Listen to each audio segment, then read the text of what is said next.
In this video, you will learn how to use CoinStat tutorial for beginners.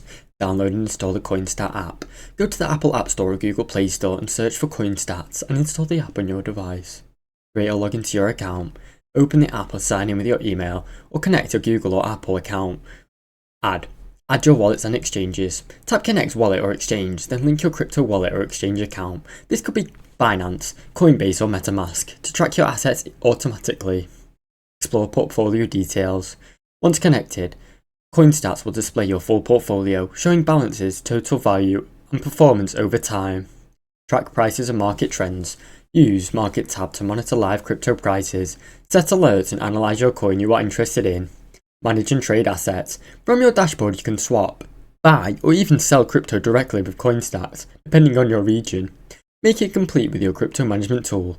Now you know the beginner's tutorial for CoinStats and how to use it. Thanks for watching.